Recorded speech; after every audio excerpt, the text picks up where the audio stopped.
Hello, partners in crime. This is Vinney Chopra, your host, your weekly host for the Apartment Syndication Made Easy. As you know, the book I wrote, and some of you have really liked it. A lot of great comments. I just thought, let's just do a show on that one.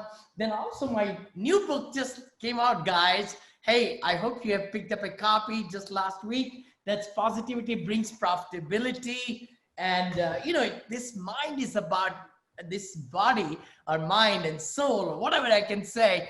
It's about mindset, who we are. And I'm so excited to have a great friend of mine right here today.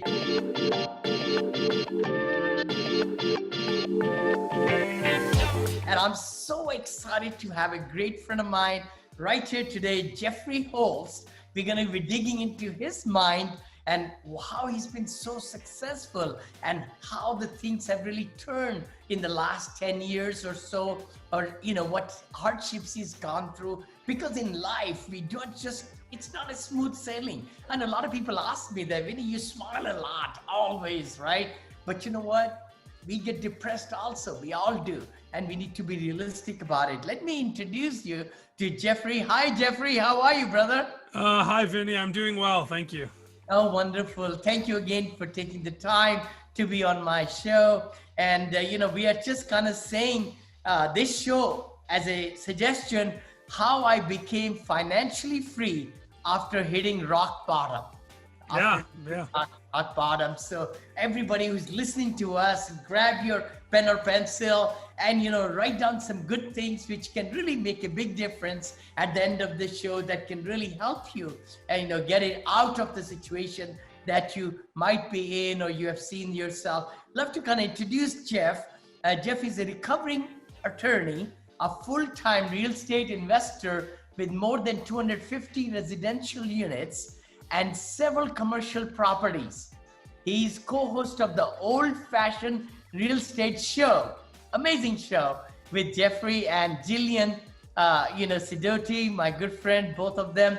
And I was on their show lately also. That was very nice. Well, you've actually been on both of my shows, right? So you've been on the Old Fashioned Show with Brian and I, and then also on Jillian and I's show, The Last Life Ever. So that's right. Yeah, it's great. It's been fantastic having you on those shows. So thank you for doing that. Oh, thank you. My pleasure. My pleasure. Now this one is really cool. The Old Fashioned Real Estate Show, where they mix bourbon, old fashions, and real estate investing. I love that.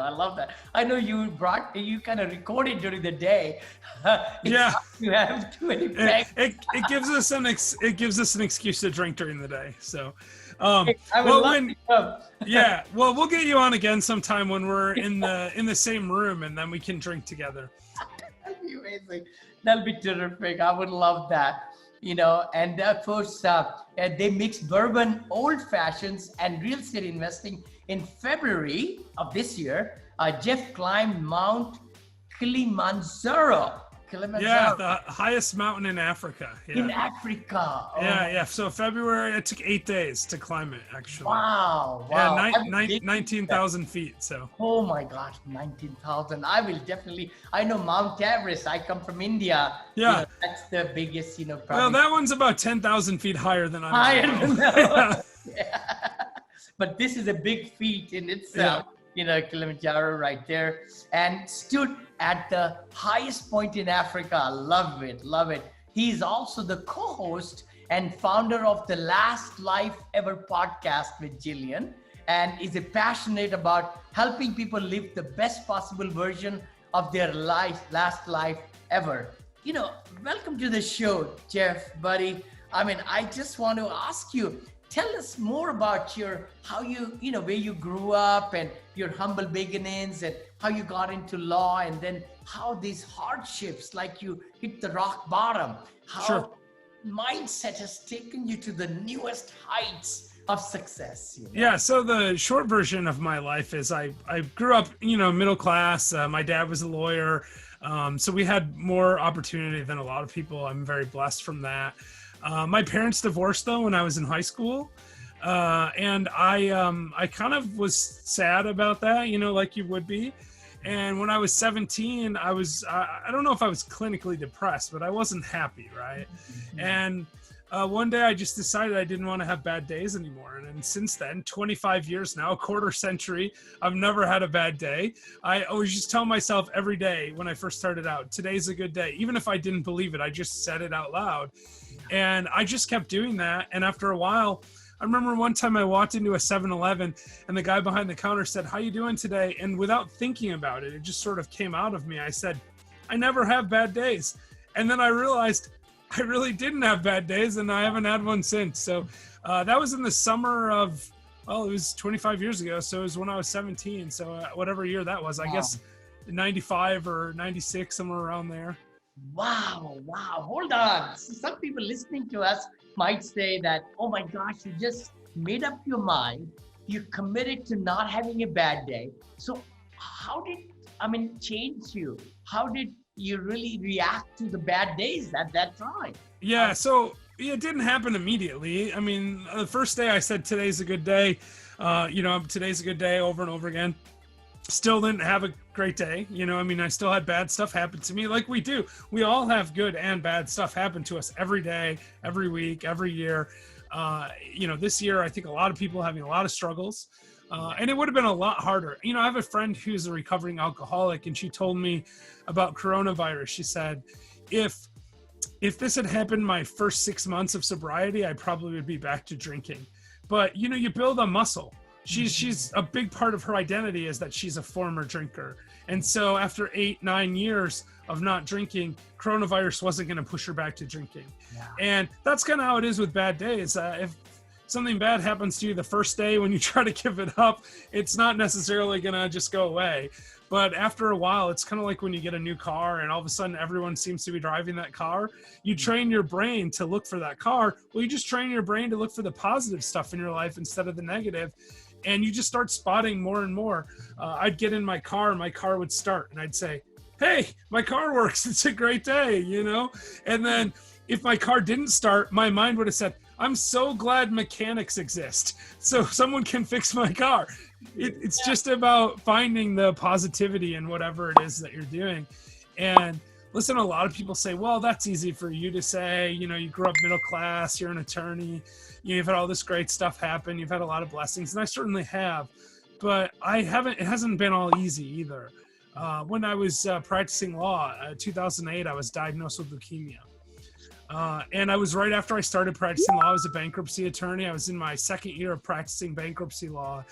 And I got this call at 10 o'clock at night. It said, you've got to come to the hospital right now. You have leukemia. My white blood cell count was very, very high, like 250,000. And it's supposed to be 4 to 11,000. And the only thing I knew about leukemia was that I had this young cousin who had died a few years before that. And her white blood cell count was 150 when she died. And so I'm hearing 250 and I'm like, I am toast. I believed that I was going to die. And for the next, it wasn't that long, maybe 3 or 4 days until my official diagnosis came back. I was under the impression that I was absolutely going to die. And some people would say, well, that would be a bad day, but at that point, at that point I had been, 13 years of good days. And I was used to finding positive in everything. We had a guest on Last Life Ever for Memorial Day whose son died in Afghanistan. And he said to get over that, not that you ever get over it, but to find his way through that grief, he was committing himself to find 3 positive things that happened because of that. Wow. And he did do that. And he started a charity to help veterans. And I didn't do it quite as systematic as him, but I did that same thing. I looked for positive. I was in the hospital the first night, and one of the nurses was a childhood babysitter of mine. I hadn't seen her in 10 years. And I remember thinking, it's so great to see Shelly. I said, Shelly, I'm so happy to see you. And she said, oh, I'm really not happy to see you, because I was in the hospital and she thought I was dying, like everyone else in the hospital. And I said, if I die, I die. I've done a lot of great stuff. But I got to see you at least one time. That's where my mind was that day. And I think she thought I was crazy, but I think you have to look for positive. You just have to find positive things. And if you do it long enough, it becomes second nature. If Vinney Chopra comes to me and he says, how are you doing today? You know what I say? I'm doing awesome. It's a great day. I don't think about it. That's just me. That's a part of me. It's part of my identity now. Excellent what you just said. Jeffrey, it's so important that how we look into within ourselves and how we really mindset. It's so important. We got to set the mind to look for the positives. That is so important. We always say, every dark cloud has a silver lining. So that silver lining, that gold lining, that diamond lining is there, and we need to just train our mind. What you're just talking about is so important.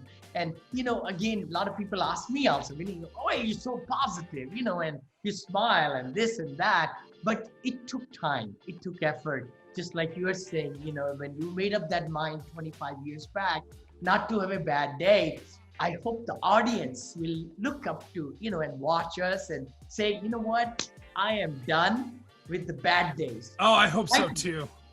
I do. I really do. That's why I come on shows and talk about this stuff. I mean, this is a real estate show. I mean, I'm a real estate investor, but this stuff is so important. It's even more important than the real estate. And I tell people all the time, they say, well, that sounds really hard, or I wish that would work for me, or, they have all these excuses. And I just say, try. And you know what? If you try to have good days and you fail, you probably wouldn't have had a good day anyway. So you're not really out anything. But if it works, it changes your life. And even if it works most of the time, maybe someone tries to give up bad days and they have 10 good days and then they have one bad day. Well, that's still pretty good. Oh my God. 10 good days, one bad day, not a bad ratio.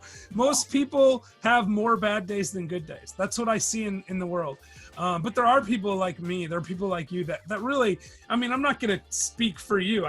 You might have bad days some days, but on the whole, you're not having bad days. You're having positive things happen to you. You're finding positivity. And like the title of your book, Positivity Makes Profitability, it's so smart. And when I heard you telling us about that on our show, I was like, I need to have Vinney on again to talk just about this book, because it's just such a great point. And I really believe that's what happened to me.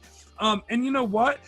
Filing bankruptcy was way worse than the leukemia thing. I kind of blew my line there by telling you that, but I was just starting out practicing law, and I had this law firm, and one of my attorneys quit the week before I was diagnosed with leukemia. So I went from 2 attorneys to 0 overnight, within a week. And we had staff that we had to pay, and we had phone book ad contracts and television ad contracts. We're trying to grow a law firm. We were just starting out, and it would cost me about $6,000 a week to break even, and we had $0 coming in for like a year, right? And I ended up bankrupt because of it, personally bankrupt in 2010. Yeah, and now I'm, now looking back on it, that was way harder than the bankruptcy thing. But I remember sitting there at the when you go to bankruptcy, you go to this meeting where there's a trustee, and they kind of question you under oath to make sure you're not hiding stuff. So I sat down in front of this trustee, and I knew him because I was a bankruptcy attorney, and he was the one trustee I didn't want. Some trustees seem harder. They're a little bit, more difficult to deal with. And I was like, I do not want this trustee. Please don't give me this trustee. And then I ended up having it as my trustee. And I sat down, and I was nervous, and my wife was with me, and I felt kind of like I was failing my wife, right? She had worked the whole time I was in law school and helped me get through law school. And now I'm here, and I told her, just don't worry, we'll get through law school. Everything's going to work, because I'm a positive guy. I'm always optimistic. And then I'm here bankrupt. And she was, my wife's an angel, so she would never say a negative word about it to me, but I felt bad about it. Right. But I just kept thinking, I'm going to get through this. I'm going to figure it out. And I sat down there, and that was probably the lowest point in my life. That's the rock bottom. I'm sitting in front of this bankruptcy trustee. And before the hearing started, and this guy never talked to anyone before a hearing. He would just, we're here for this matter, blah, really matter of fact. He looked at me and he said, Jeff, I'm sorry you're here. Oh. And I thought, my goodness, right in the midst of this terrible spot, there's this one moment of positivity. And since then, I'm not friends with the guy, but we're Facebook friends, and I see him doing stuff, and I have this just great, overwhelming warmth to him, because at the one point where if I was going to have a bad day, it would have been then. He gave me that little tiny positive second that made me pull through.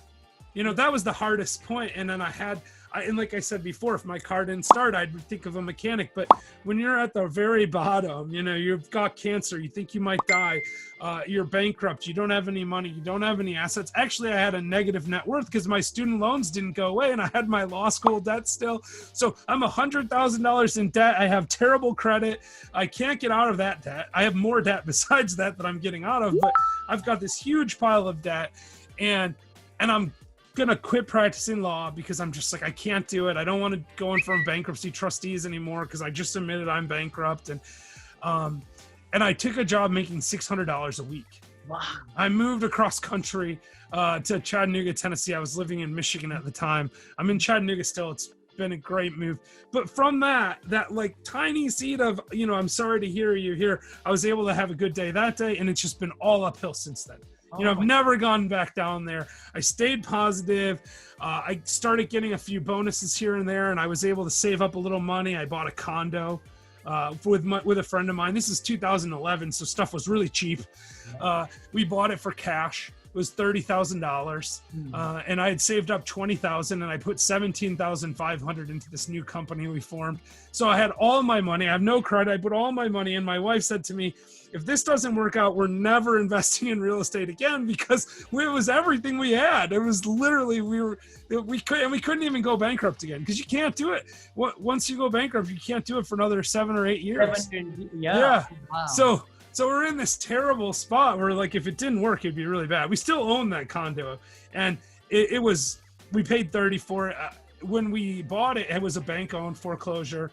The mortgage on it was $100,000 before when the bank took it. So we knew it was dramatically undervalued, and it's probably a $150,000 condo now, and we still own it. And you know, it formed the basics of my entire real estate. It's like the cornerstone, right? This one paid off condo. It gave me the motivation to start seeing a couple $100 a month coming in. And I thought, well, I could do that again. So then we bought another condo.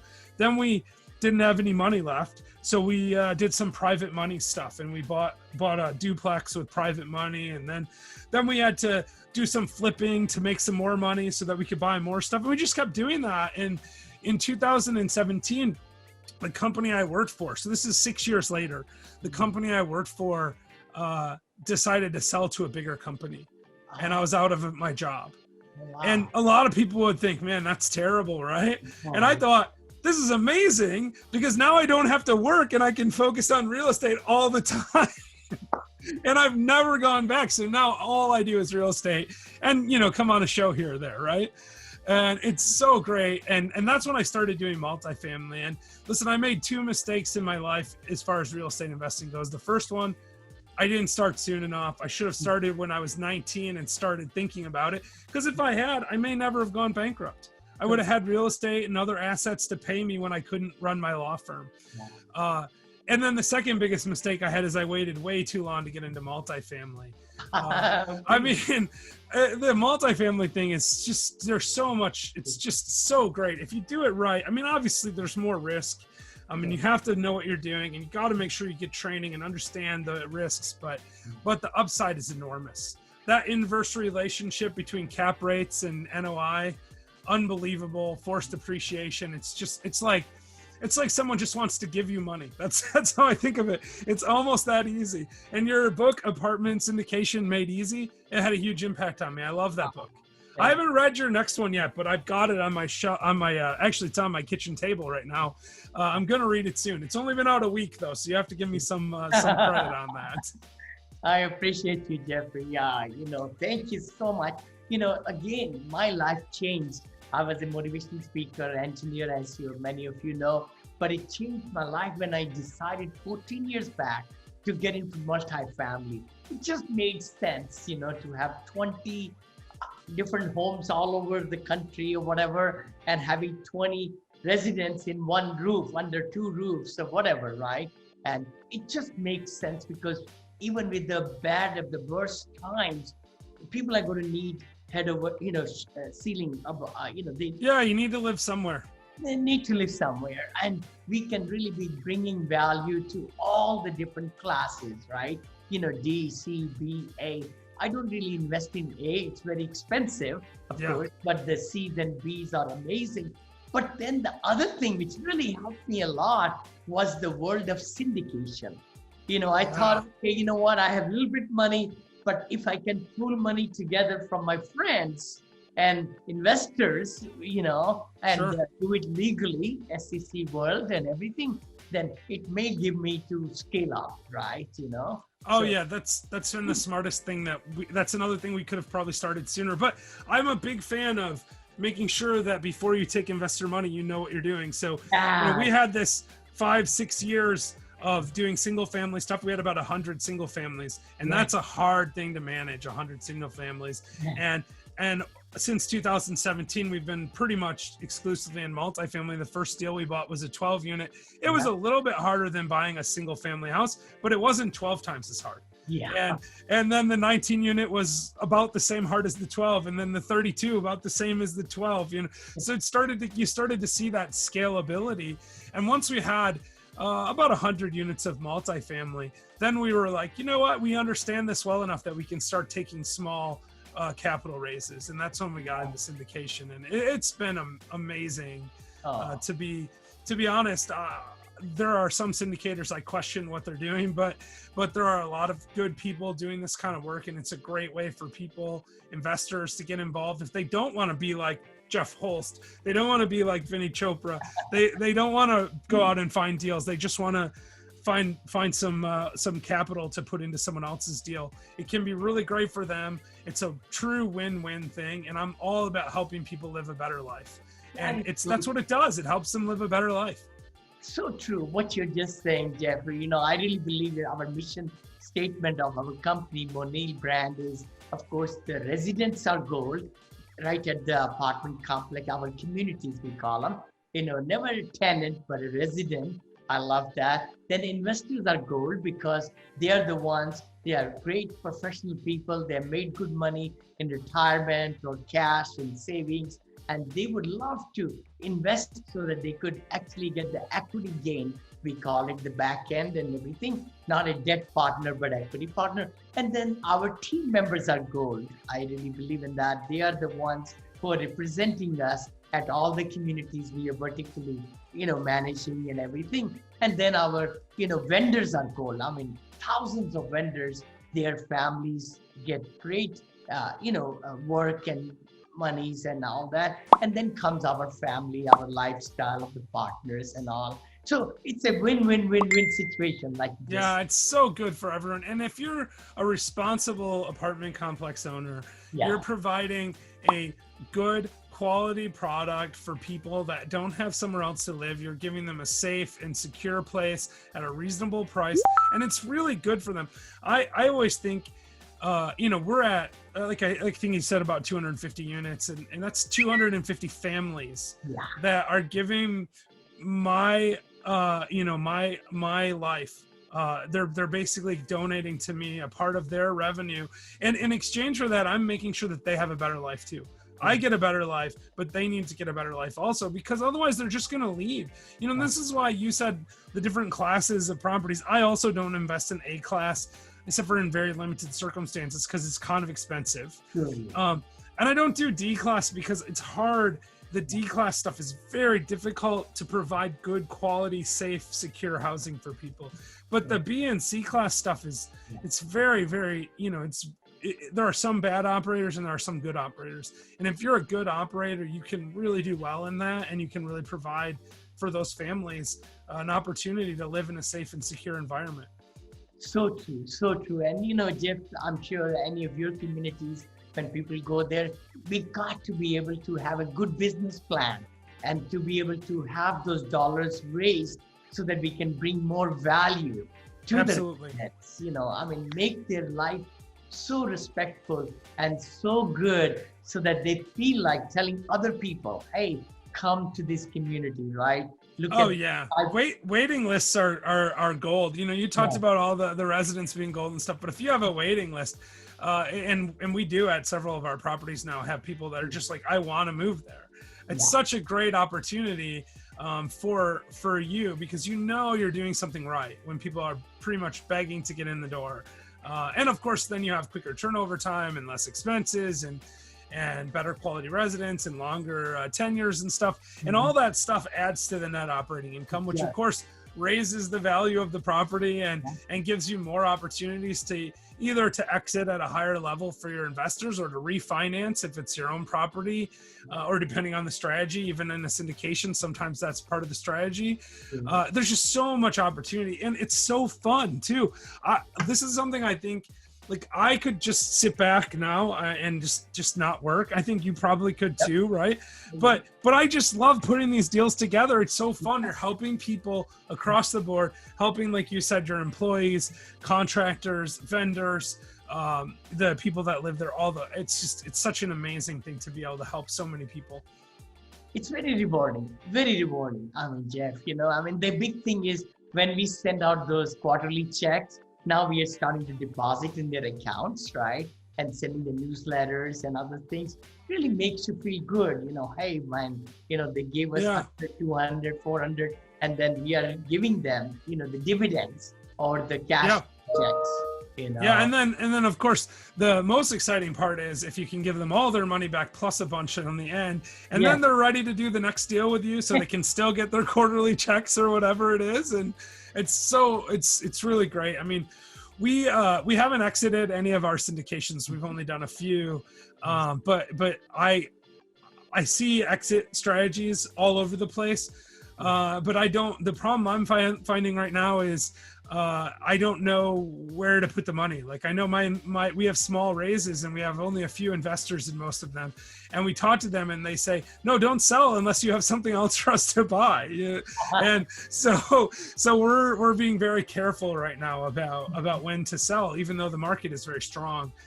It works both ways. It cuts both ways. It's really easy to overpay in a strong market, and I don't want to do that, because first rule for me, never lose an investor's money. Because if you do that, I think it's game over. I don't want to, if I lose my own money, that's one thing, but I don't want to lose your money, Vinney. I just don't want to do it. So true. Fiduciary responsibility. That's right. Our friend, actually, they mailed us $100,000 check, I think 12 years back, and my wife and I couldn't sleep. Next day, we went to them and gave the check back, literally. We said, we don't want to lose your money. They said, no, we have invested in other places and so forth. We are with good conscience. We know that you're going to take good care of our money. And lo and behold, after 12 years later, they've been in so many of my syndications, and their sons and their relatives and friends. So, it's good. It's good to really be a good operator, because fiduciary responsibility is so important. Transparency, fiduciary responsibility. The transparency is another thing that's really important. If you're struggling with the deal, you just need to tell people. You just get out there and you got to be in front of it and say, "Here's what's happening." We had we bought a retail strip mall with a couple of investors, and for a while it took us a little bit longer to get it rented than we thought, and then coronavirus happened and one of our tenants went under and got out of there. But we've turned it around now, actually turned it around much faster than we thought we would have. But we just, the whole time, this is the situation we're in, here's what's happening, here's what we're doing to mitigate it. And everyone was fine with that because they knew about it. And that's the important part. They have to know what's going on. And if you share information, people recognize that these are investments, and like everything, like I said about life, good and bad stuff happens. Same thing with any property. I've never bought a property that didn't have some problem sometime. Yeah, exactly. It's just, there's going to be something. And if you just focus on the good stuff and you minimize the bad stuff, it's going to work out.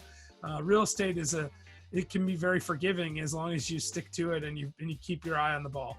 So true. Let me ask you a question. Take me to your mornings. Sure. How do you set yourself up to have the best day? Every day? Yeah. Well, so one part of it is that mantra. Just reminding myself today's going to be a good day right off the bat. I think that almost every morning, as soon as I wake up and I think, it's a good day. it's so conditioned into me. So that's part of it. I mean, I've done some miracle morning stuff. I read the book recently again. I'm not perfect at that. I don't like getting up that early. So some days I sleep in, But I try every morning when I get up to at least make sure I take a little bit of time to reflect on what's going on for the day, a little bit of time to reflect on what I want to happen through the day. And then also I always try to do a little bit of meditation and some prayer. Because I think those things help center you, and that's very important. Especially if you want to be like me and not have bad days, you have to have some guidance in your life, and you get that by that clarity and guidance from asking for it.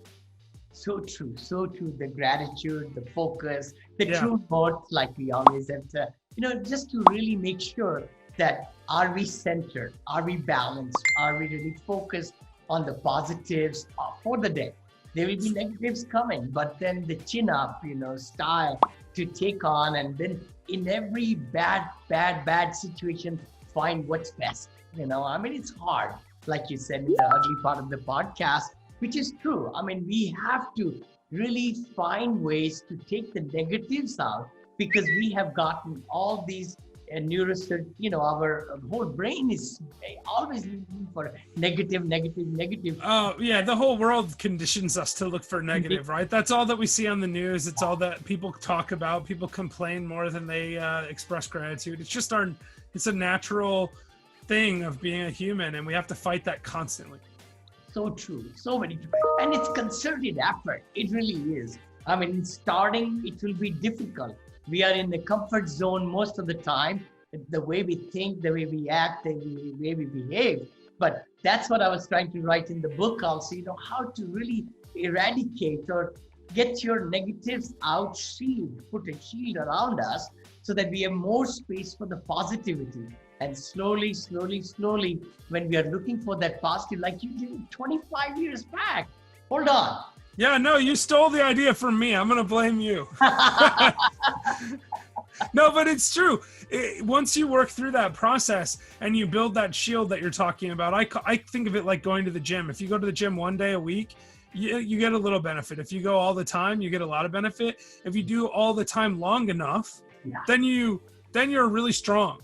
And then you feel weird if you don't do it. That's what happened to me with positive thinking and happiness and having good days, is that if I didn't have a good day, I wouldn't know what to do with myself anymore.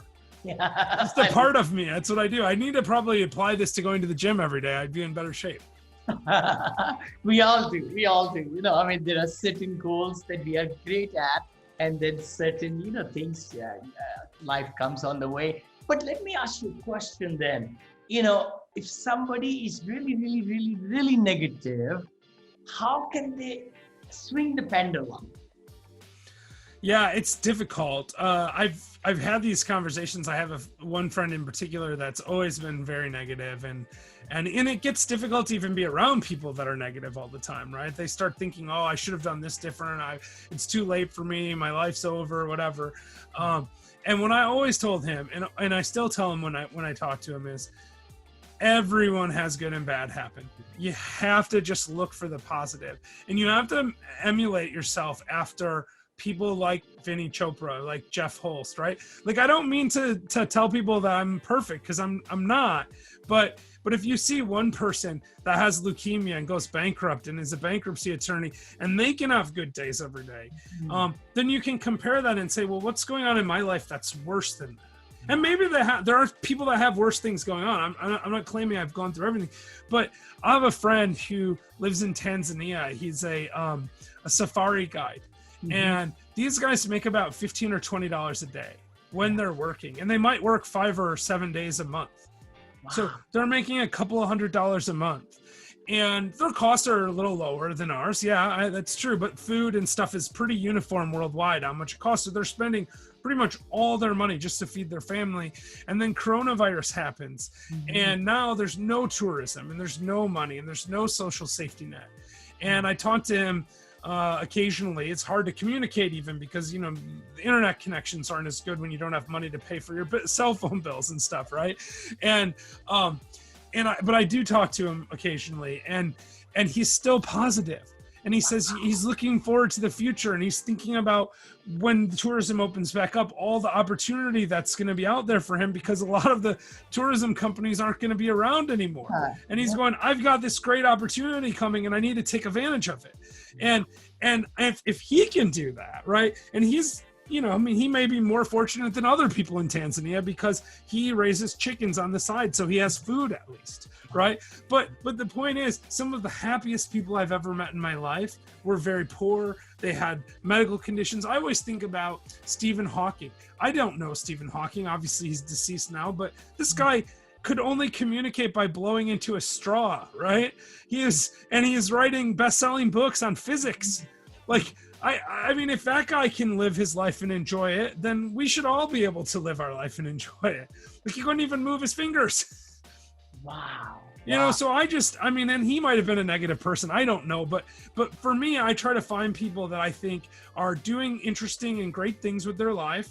And I think, and especially ones that have gone through tremendous hardship, because I know for me, the stuff I went through has made me a better person. It's made me stronger, and it got me involved in this stuff. I probably would have never bought real estate. I thought about it for 10 years and never did. And then I went bankrupt and went, whoa, I got to do something different.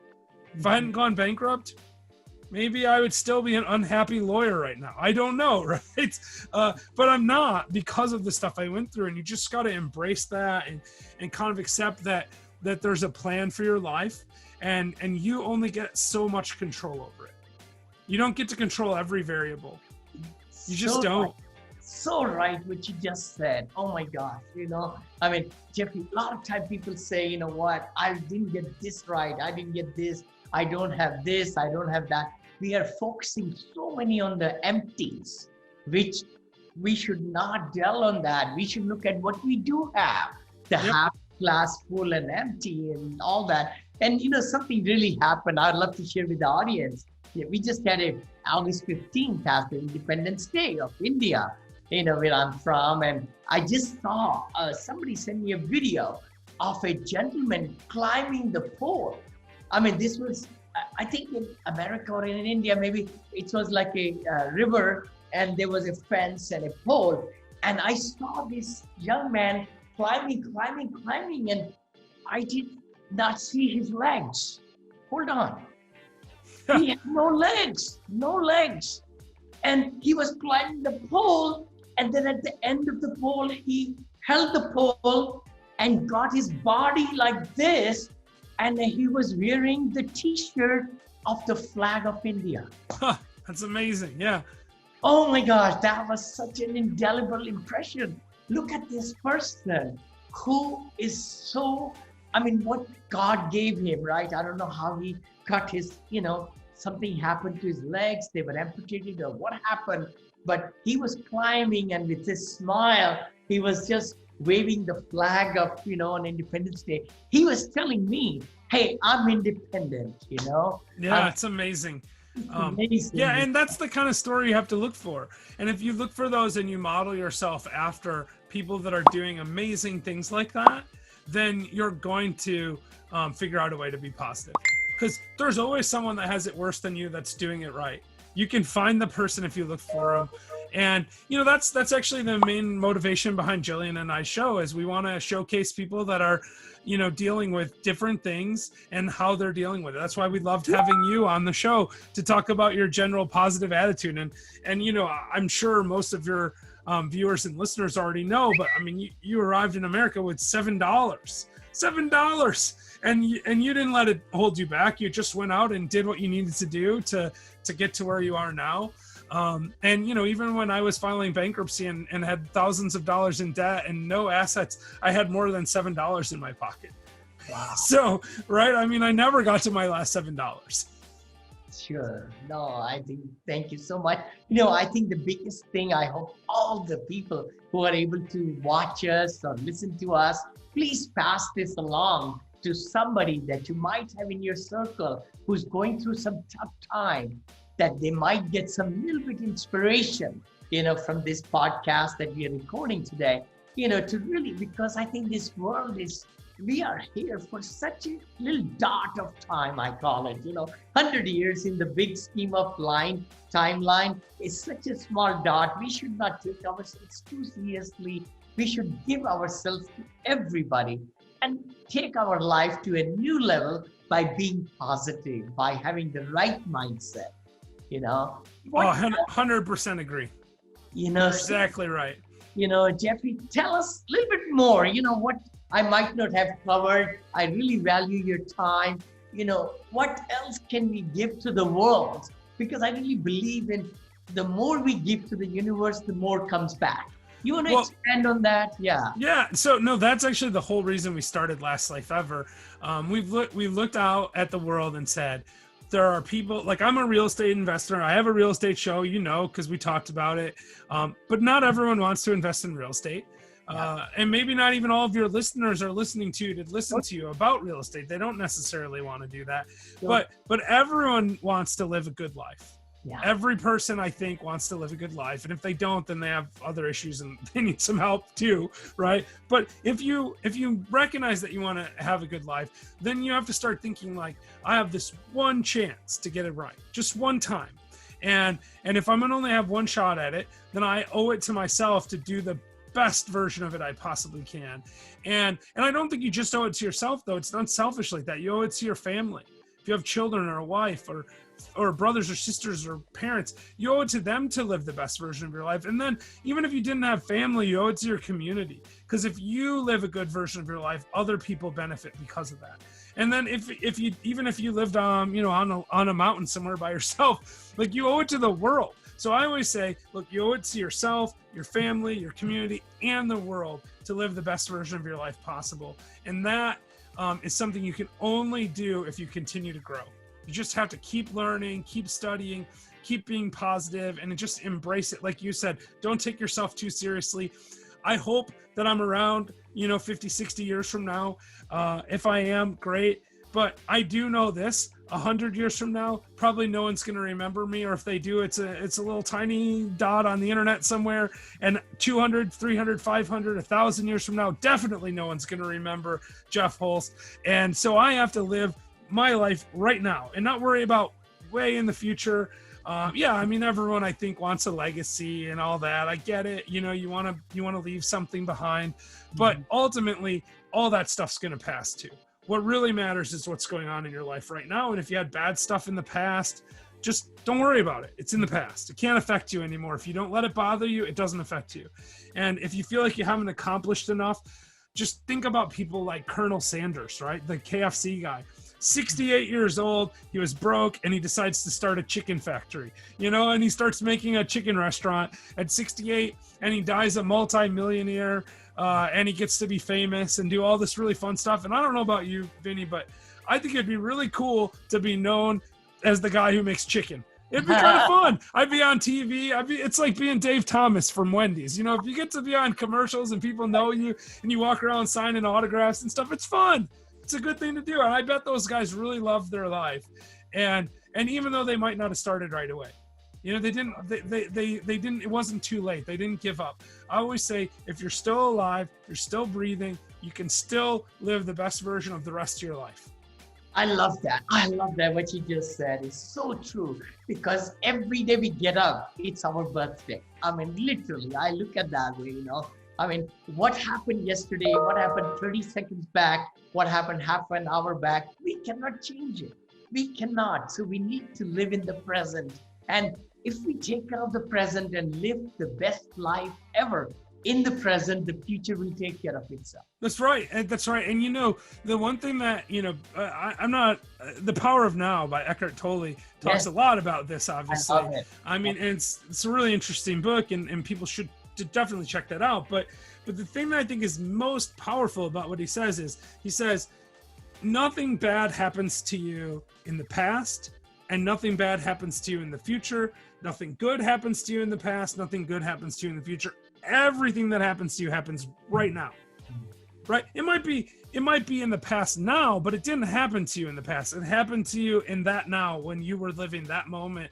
And so you don't really need to worry about stuff in the past. You don't really need to worry about stuff in the future. Yeah, sure, plan for the future. That's part of living a good now.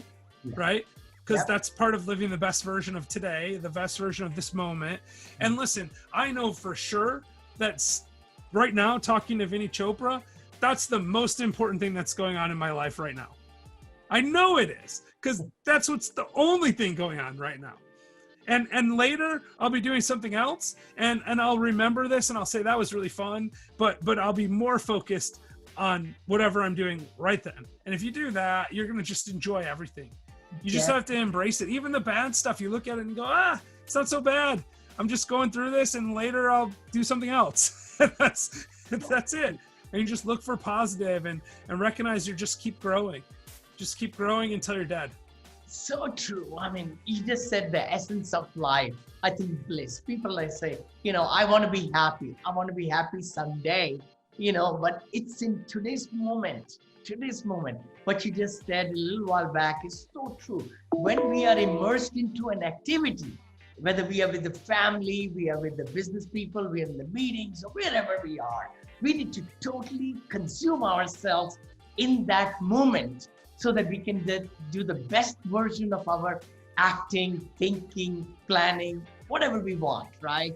So that we can give the best of the best to everybody and respecting them, their time, their listening, all that. It's so important. That's a universal life principle. Thank you, Bud. Thank you so much.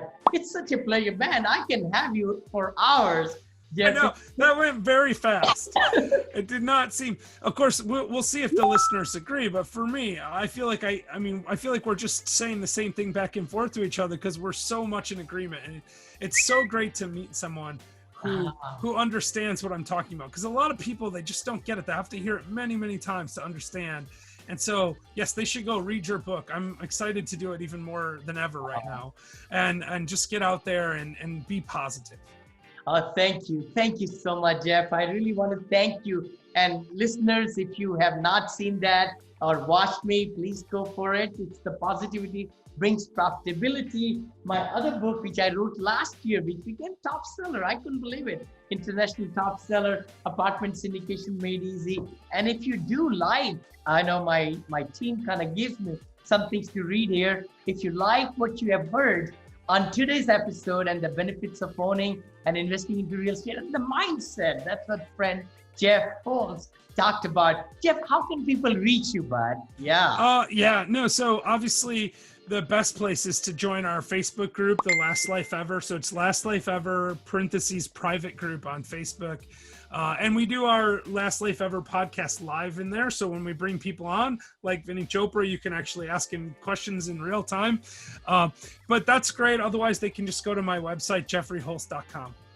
jeffreyholst.com. Thank you. You've added so much great nuggets about mindset, about how to really think positive and how to make that one commitment you made 25 years back and you have never looked back, and every day is a great day for you. I hope audience got so much out of it. If anybody would like to reach me, Vinney Chopra, you could go to my website, vinneychopra.com, for more information. If you would like to invest with us, please visit vinneychopra.com/invest. My team will get in touch with you. I will get in touch with you.